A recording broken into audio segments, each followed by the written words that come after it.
While no new hires have been made yet onto Craig Albernaz's coaching staff for the Orioles, we're learning more and more about some coaches who won't be back, and that now includes bench coach Robinson Chirinos. We'll talk about that coming up on this episode of the Locked On Orioles podcast.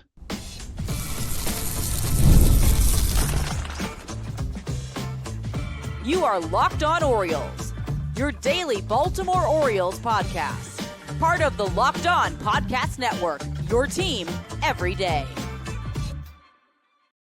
Hey there, Orioles fans. Today is Monday, November 3rd, 2025, and welcome back into the Locked On Orioles podcast, part of the Locked On Podcast Network, your team every day. As always, I'm your host, Connor Newcomb. And coming up on today's episode, we're going to talk about some more coaching news for the Orioles as Robinson Chirinos will reportedly not be back as the Orioles bench coach. We'll talk about what that move means and who could replace him on the staff of Craig Albernaz. Then we'll talk a little bit about a couple of miniature moves that were made with Rico Garcia and Luis Vázquez and what they mean for those two guys. And finally, the Orioles signing an intriguing arm to a minor league deal last week. But that's all coming up on this episode of the Locked On Orioles podcast, which is brought to you by Game Time. Download the Game Time app, create an account, and use code LOCKEDONMLB for $20 off your first purchase. So we are officially into the offseason. The World Series has ended, and I got to say, what a World Series that was. I got to be honest, I think I went into it saying I'm okay if either the Dodgers or the Blue Jays win. Probably leaning a little bit towards Dodgers just because of the AL East rivals. I know this is a different Blue Jays team, the ones that really annoyed me and they're fans of my childhood. It's a different group of guys. Vladdy is super likable. They've got Kevin Gausman. They've got Anthony Santander. They've got Sir Anthony Dominguez, guys I wanted to see win a World Series. But as the series went on, I found myself cheering for the Dodgers each time that a game went on. And so I was happy with that ending. But I mean, the game 3, 18 innings, unbelievable. Game 7, I mean, one of the better game 7s of all time happens to finish this World Series. Will Smith, the hero in Toronto with the solo home run for the Dodgers. Just, I got to say, that felt like a perfect World Series. You got 7 games. You got multiple extra inning games. You had a walk-off in the 18th inning. And you had the Blue Jays blow it with Jeff Hoffman blowing a save in Game 7, allowing a home run to Miguel Rojas, of all people. Yeah, Jeff Hoffman, Mr. Blow a Kiss to the Orioles dugout, mad at them because he failed a physical with multiple teams before signing with the Blue Jays.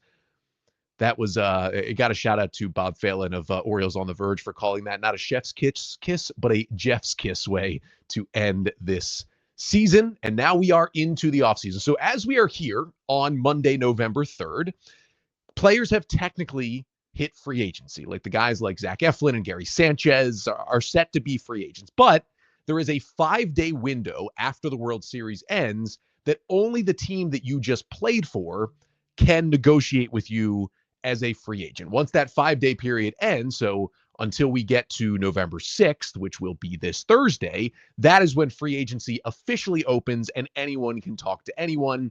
Trades are now open as well, but we also have kind of these 5 days for players and teams to decide on options and also teams to decide who they're going to give out qualifying offers to. So we kind of have a 5 days of the soft launch of the offseason, and then it really begins on the 6th. However, what usually happens is nothing happens at all. The GM meetings come up a week later. There's a little bit at least talk about what each team could do, and then moves trickle in here and there, and then we get to the winter meetings and things tend to spike up a little bit after a month of the offseason. It's a slow burn in this baseball offseason. But for the Orioles, they're going to have a lot going on early on because they have a new manager. As we talked about last week, Craig Albernaz hired as the Orioles' new manager, coming on over where he was the associate manager and bench coach for the Cleveland Guardians for the past 2 years. And we started to hear about some changes on the staff. The Orioles have already lost their 2 assistant hitting coaches. Sherman Johnson took a job with the White Sox, and it seems like Tommy Joseph was let go from that position. Anthony Sanders is being allowed to negotiate with other teams. The first base coach for the Orioles, it seems like he is out. And we got some more reporting from Andy Kuska of the Baltimore Banner last week, reporting that Robinson Chirinos will not be back as Orioles bench coach next season. Chirinos is under contract for 2026, but Cusco reported that Chirinos is currently seeking other jobs. Now, Robinson Chirinos was hired to be the Orioles bench coach last season as his first full in-dugout big league coaching job. He had previously been like a guest instructor in spring training, so had been doing some coaching since retiring, and was also talking with other teams last offseason about open coaching positions. But I have a feeling the only team that offered him as big a role as bench coach was the Orioles, and that is why he ended up back here. Now, we know Chirinos as a player, 11 big league seasons as a catcher, finished his playing career with the Orioles in 2022 as kind of the first backup catcher for Adley Rutschman. He worked with Adley a lot, both as a teammate and a coach. They had a really good relationship, and that was one of the reasons why the Orioles brought him in. But the funny thing about the Orioles hiring Chirinos last year as the bench coach, A, you learned that, hey, they think he's a real up-and-coming coach and wanted to get him back into this system. And B, it really signaled that Brandon Hyde was not entering the 2025 season on anything of a hot seat, right? If you're going to hire a first-year big league coach to be your bench coach, you're probably not expecting to have one thing go wrong and then think about firing your manager, because usually when you fire a manager, the bench coach fills in as interim manager.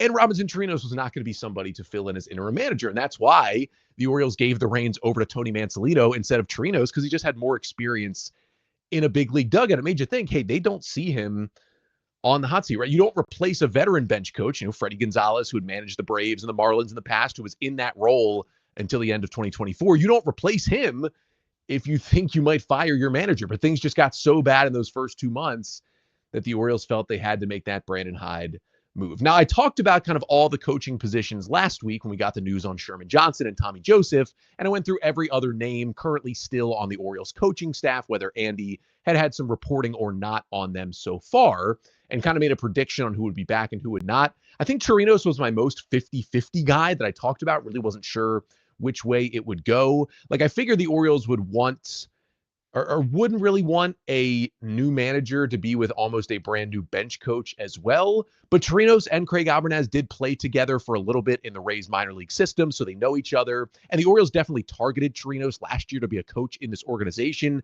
They believe in him as a coach. They like him in that role. So thought maybe they'd hire like a, quote, associate manager as a more veteran guy to work with Albernaz, be above Chirinos, but leave Chirinos on the staff. But maybe Chirinos saw the writing on the wall. And the reporting from Andy Kuska is not that Chirinos has been let go at this point, right? He still has another year on his contract with the Orioles.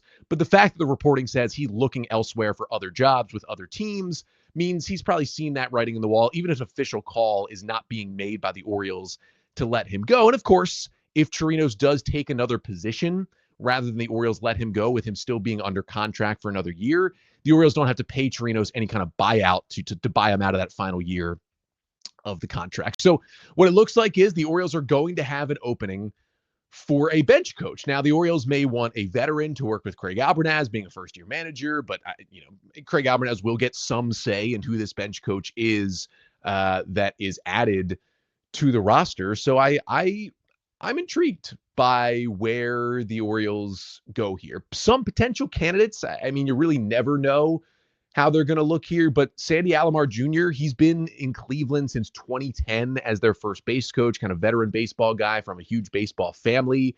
Maybe that's someone as a veteran who would come over with Albernaz from Cleveland. Maybe Antoine Richardson, former first base coach of the Mets, who's now a coaching free agent that we've talked about a lot already on this show. I've talked about how the Orioles should try to bring him in as the first base coach, maybe to sway him to come to Baltimore. Maybe other teams are looking at him as first base coach. Maybe the Orioles can look at him as bench coach. That comes with a better role, higher salary, and that can get him to the Orioles. Of course, he worked with Albernaz for 4 years in San Francisco.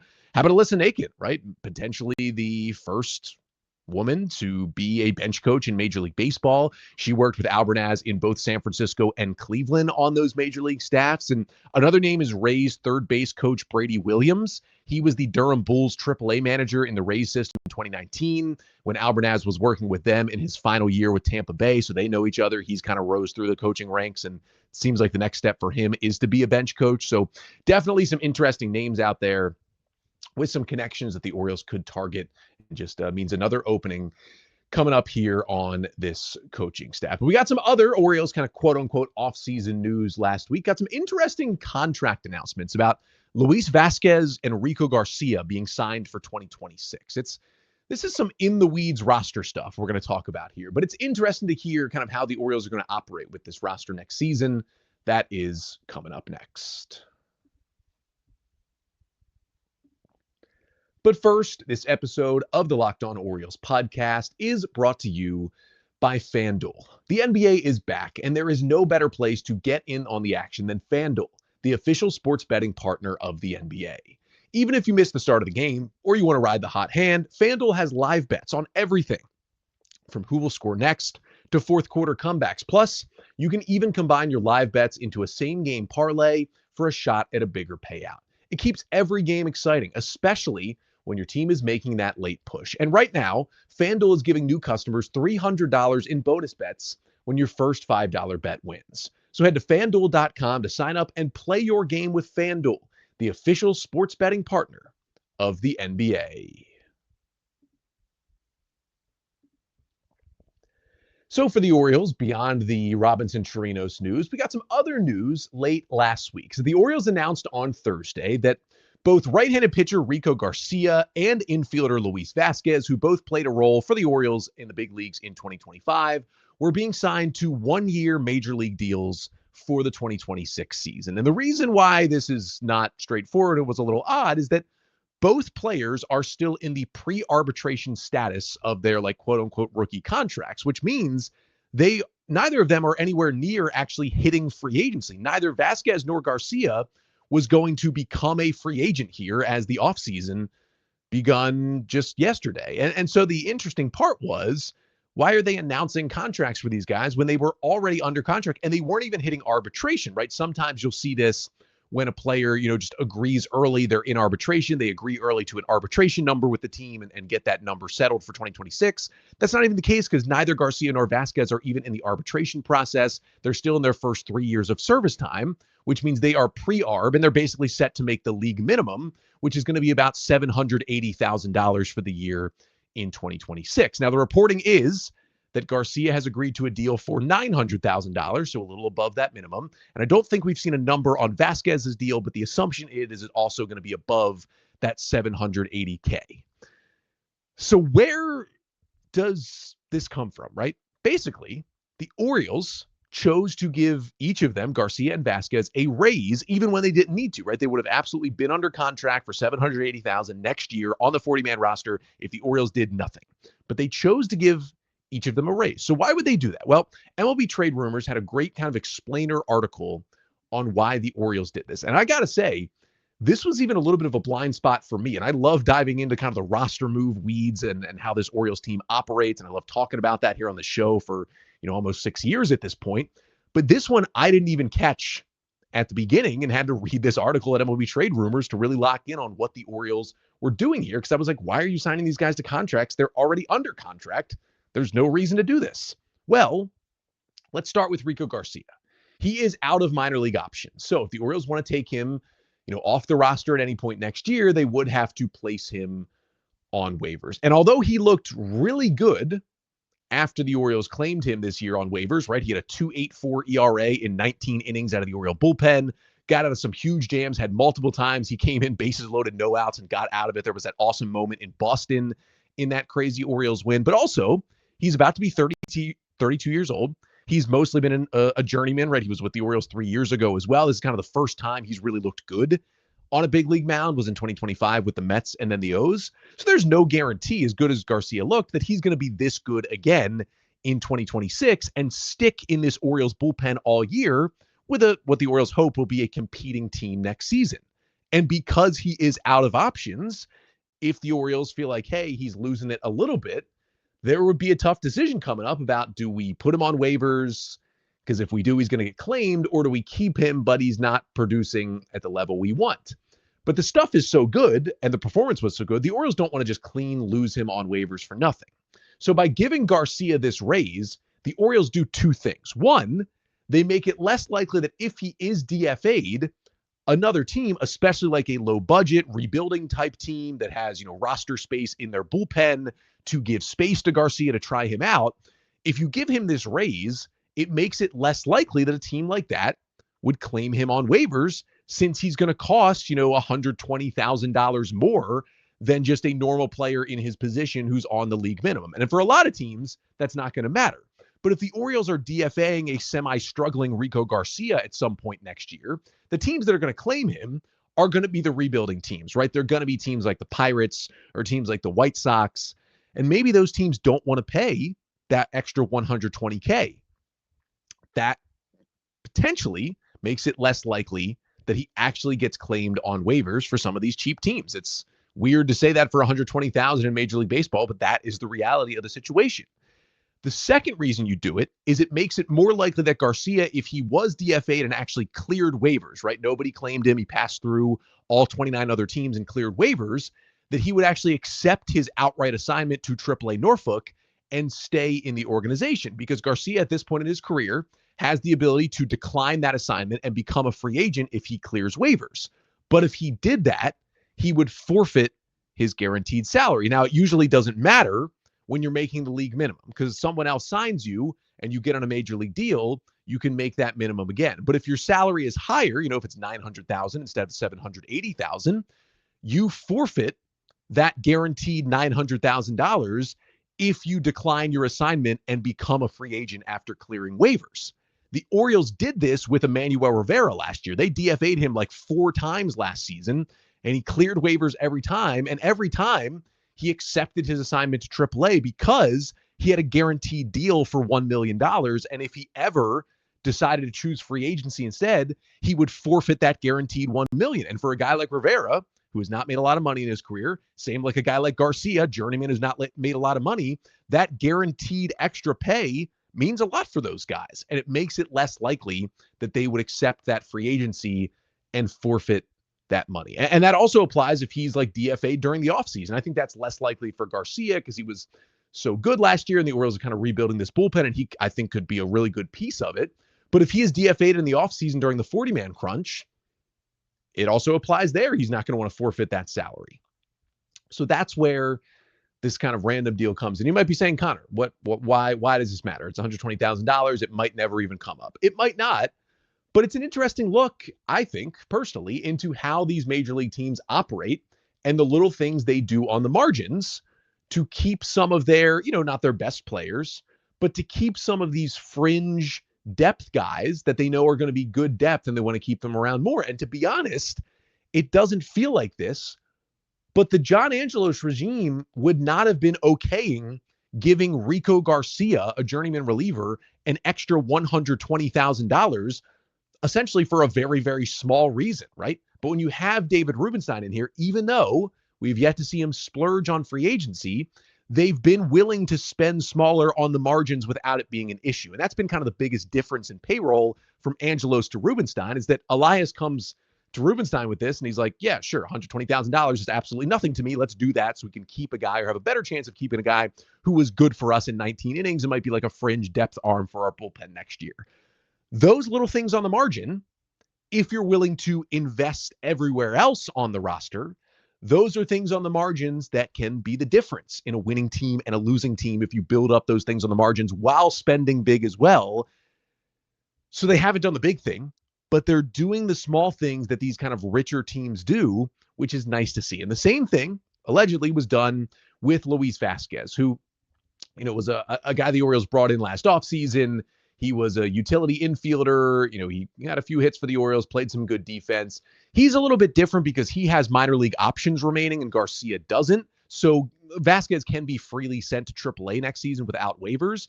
But Vázquez is a fringe utility guy, and I think he is much more likely to be DFA'd in the offseason or DFA'd during spring training than Garcia is, because Vázquez is much more on the 40-man roster bubble than Rico Garcia is at this point. So this would also make it less likely that another team would claim Vázquez on waivers because they'd have to pay more money. And again, if we do get to the point next year where Vázquez can decline, this outright assignment and choose free agency, he might think twice because he's forfeiting this higher salary that the Orioles are giving him. Now, I hope a guy like Vázquez is with the Orioles in the spring. He's got good back control. I really like his defense.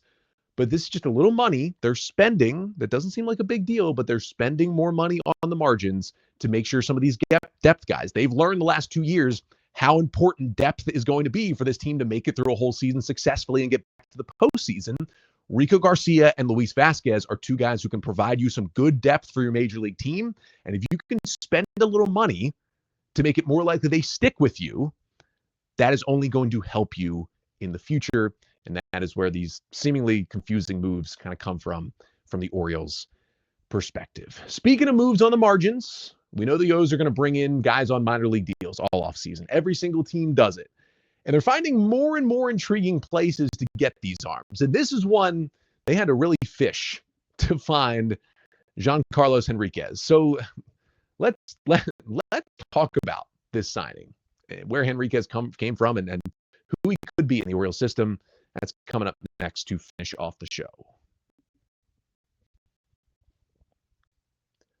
But first, this episode of the Locked On Orioles podcast is also brought to you by Game Time. The NFL season is back, and honestly, there is nothing better than being in the stadium surrounded by fans cheering on your team. But let's be honest, getting tickets can be a hassle. Between queues, login screens, and prices jumping at checkout, it's frustrating. That's why I use Game Time, the app that gives the advantage back to fans. Game Time is fast, easy, and backed by the Game Time guarantee. You'll always get 100% authentic tickets delivered on time and at the best price. Plus, all fees are included, so the price you see is the price you pay. I am literally going to a game tonight with tickets that I bought on Game Time. Maryland men's basketball taking on Coppin State downtown at the arena in Baltimore to open up their season. Start of the Buzz Williams era. You know, the Terps are in Baltimore. Makes it easier for me to see them. Got 5 tickets for me and the family on Game Time. It was the best price I found anywhere, and it was so easy to get those tickets sent right to my phone. So download the Game Time app, create an account, and use code LOCKEDONMLB for $20 off your first purchase. Terms apply. Again, that's promo code LOCKEDONMLB for $20 off. Swipe, tap, ticket, go. Download Game Time today. So we finish off today's episode with an Orioles minor league signing. The new pitcher is Giancarlos Henriquez, who the Orioles have reportedly signed to a minor league deal last week. A couple of sites and places that cover Dominican baseball reported it last week, kind of looking to see if this is on the Orioles minor league transaction log. The last time I checked, I don't think it was on there. Yeah, I don't think it is been made official just yet, but it is probably something that will happen here sometime soon. Now, for the Orioles, this is kind of an intriguing arm that they brought in here. 32-year-old, 6'3" right-handed pitcher from the Dominican Republic, who is pitching in the Dominican Winter League, that is Lidom, this season. And so far, of the last time I checked, 3 innings, 5 hits, 1 run, 3 Ks, and a walk as a reliever for Águilas, one of the best teams in Lidom. Now, kind of an interesting mix. It's about 65% change-ups in the mid-80s and 35% sinkers in the upper 90s for the righty Henriquez.